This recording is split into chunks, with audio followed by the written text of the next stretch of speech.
to discuss the another session on the 60 plus series of case study and MCQ on the PPB.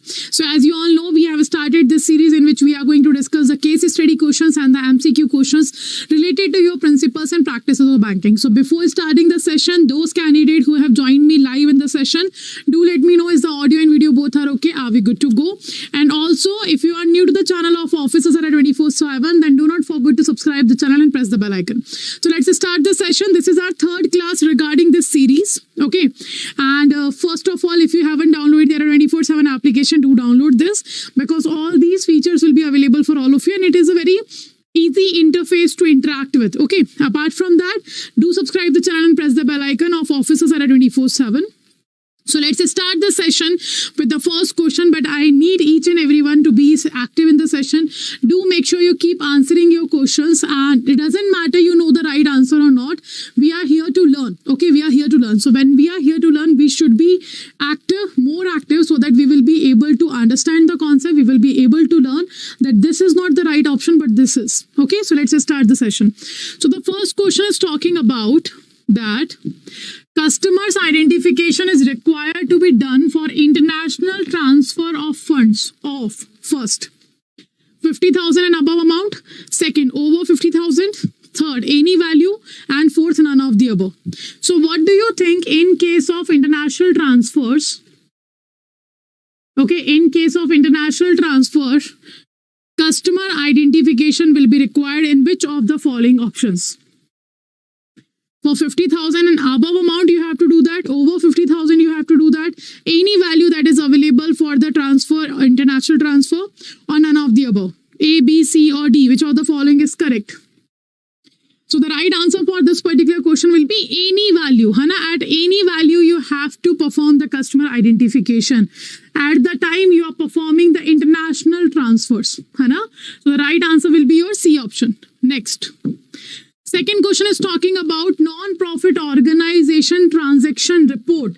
That is NTR. In short, we call it NTR. Non-profit organization transaction report pretends to dash in the account of NPOs, non-profit organizations. So the NTR, that is a report, it has to be submitted by the principal officer to the FIU-IND.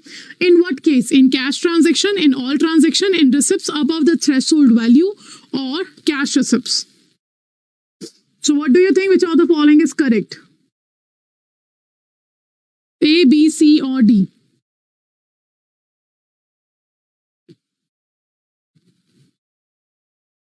The right answer will be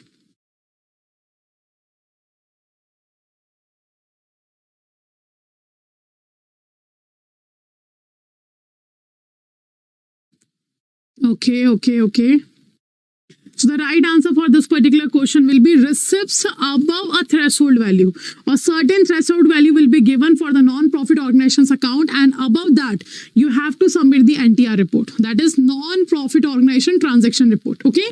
Now, next is, third question is talking about banks cannot pay. Banks cannot pay interest on dash. In which type of account banks are not allowed to pay the interest to the customer? First is saying accounts attached by the ED. Second is saying unclaimed deposit. Third is saying accounts frozen by them. Fourth is saying current account. So what do you think? Which of the following is the account in which banks are not allowed to pay the interest to the customer? A, B, C, or D? Unclaimed deposit is simply means the deposit in which customer is not coming to get the payments. Let's say, for example, I had the term deposit in a bank. So the maturity of term deposit has been completed, but I didn't go to bank to take my funds to get the withdrawals. So that is known as unclaimed deposit, or the customer who is not performing any transaction. Okay, so very good. The right answer will be current account. It is very obvious that in the current account, no interest will be paid by the bank. Okay, so the right answer will be your D option. Next, demand deposits are those which can be withdrawn dash. So when it will be allowed by the customer, by the bank to the customer, that they can withdraw their money in case of demand deposit. First on request, second on sanction by manager, third on demand, or fourth on persuasion.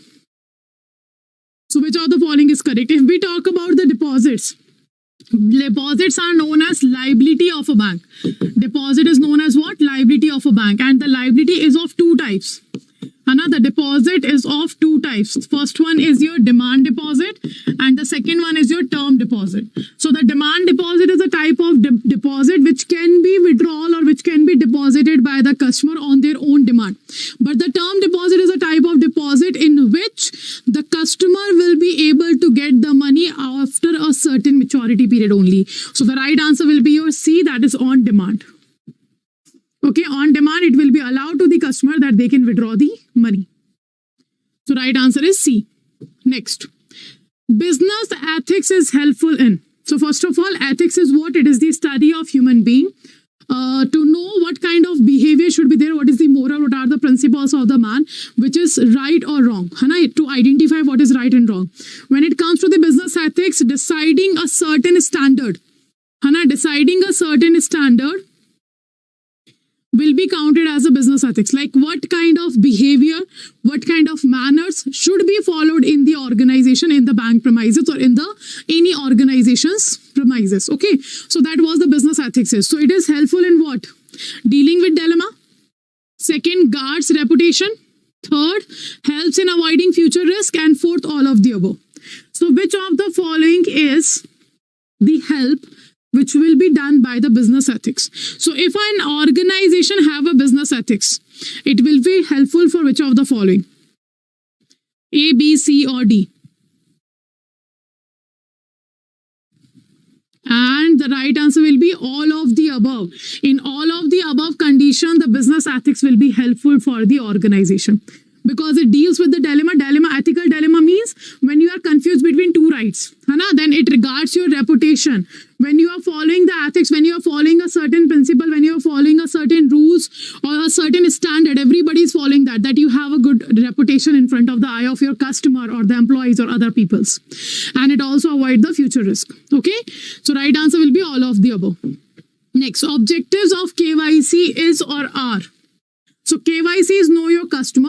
It was introduced by RBI in the year 2002, but it was implemented in the year 2005. And under this KYC, what we are talking about, which of the following is the objective of KYC?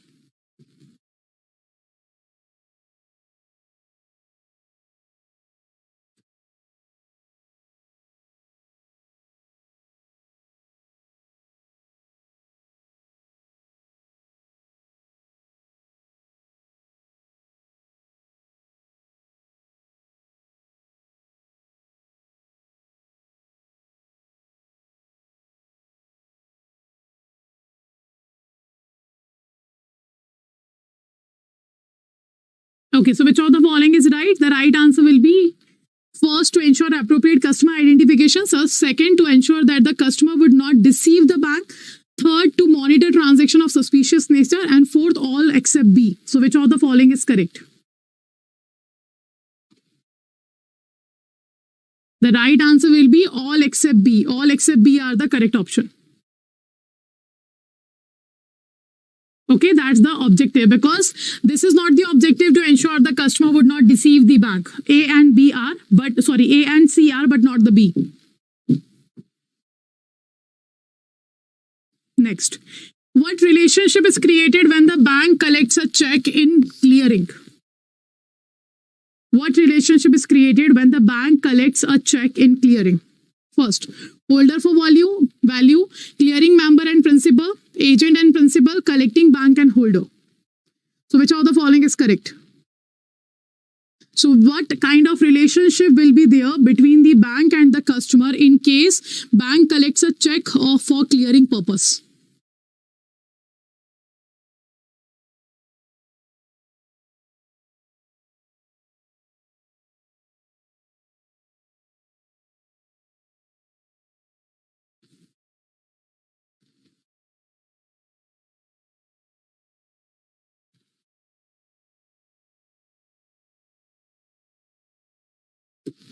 Okay, so right answer will be agent and principal. Like the bank will be the agent, but the customer will be the principal, because on behalf of customer, bank is performing this activity.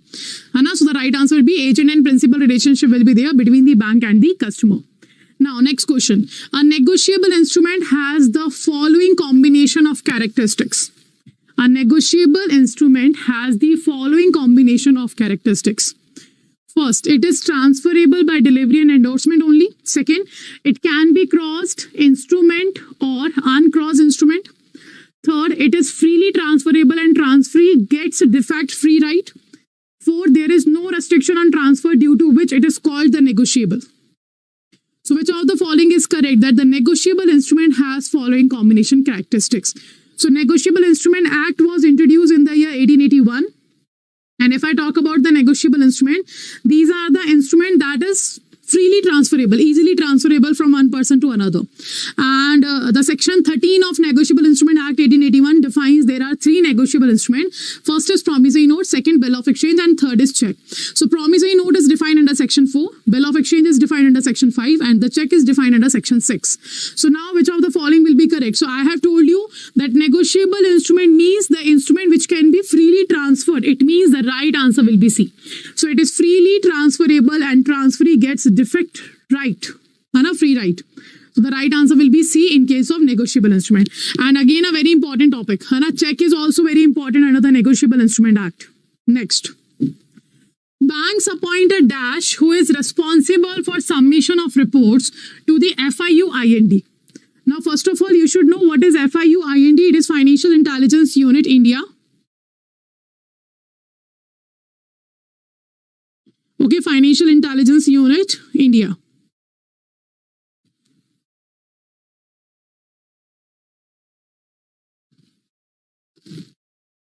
Okay, so which of the following will be appointed by the bank? Is it a designated director, company secretary, principal officer, compliance officer? Now, what kind of reports we are talking about? We are saying now, with that bank appoints this which of the following person who is responsible for submission of report. So report will be your cash transaction report, your suspicious transaction report, your counterfeit currency report. 1 second. Do remember the full form of them, that is very important. Full form is very important. Counterfeit currency report, then we have non-profit organization transaction report, then we have cross-border wire transfer report. Cross-border wire transfer report. So these are the report that will be submitted to the FIU-IND by the principal officer. So banks appoint a principal officer who has a responsibility to submit all these reports to the FIU-IND. Okay, next. 10th. Interest rate on fixed deposit can be different on deposit dash. On what condition or on what situation or by which particular points banks are deciding the interest rate to be provided on the term deposit? First, in rural areas. Second, of different tenures. Third, of individuals. Fourth, of women. So on the basis of which of the following factor bank decide the interest rate in the fixed deposit? So if I talk about fixed deposit, FD is what? Simply FD is a term deposit. Under the FD, one-time deposit will be allowed only. Okay, and the minimum duration will be 7 days and the maximum duration will be your 10 years. And the right answer here will be of different tenure. So if I talk about the interest rate will be decided differently on the term deposit, how it will be depend? It will depend on the tenure of the FD, like for how much duration you are making a FD. Second, the size of deposits, like if you are doing a bulk deposit, interest will be different. If you are doing a small deposit, interest will be different. So these are the factors by which bank decide what interest rate should be paid on the fixed deposit. Achha, if I talk about the fixed deposit, there are certain different types of fixed deposits are available. So what are these? Let's understand first. Like certain conditions are there. If you are having a FD in a bank, if you are having a FD in a bank, the minimum time duration will be 7 days.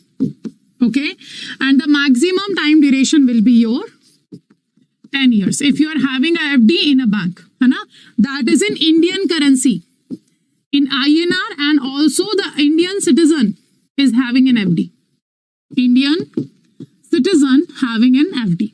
Okay, that's the first condition. The second condition is if you are having a FD in NBFC. 1 second. Let me write it with the different color. If you are having a FD in NBFC, non-banking financial company, the minimum duration will be 1 year and the maximum duration will be your 5 years. Okay, and sometime in the question it will be asked in the value of months. The unit will be months. So 12 months and 60 months. Do remember in the months only. And this FD will be maintained by the will be maintained in Indian currency, and it will be maintained by the Indian citizen only. Okay, this is the in case of NBFC. Now, the third case we have, that is FD in foreign currency. And the FD will be having in a bank. You are having a FD in a bank, but FD will be in the foreign currency. FC means the foreign currency, and it will be maintained by the NRIs, PIOs, person of Indian origin, and OCIs. 1 second. And the third part will be OCI. Okay, what does OCI stand for? Overseas citizen of India. Second, NRI is non-resident Indians, and third, PIU is your person of Indian origin. If the foreign currency FD will be opened by all in any of these, any of these, in that situation, minimum duration will be 1 year and the maximum duration will be 5 years. Clear? So do remember this tenure of the FD tenure will be different in these 3 conditions. Okay, chalo, next.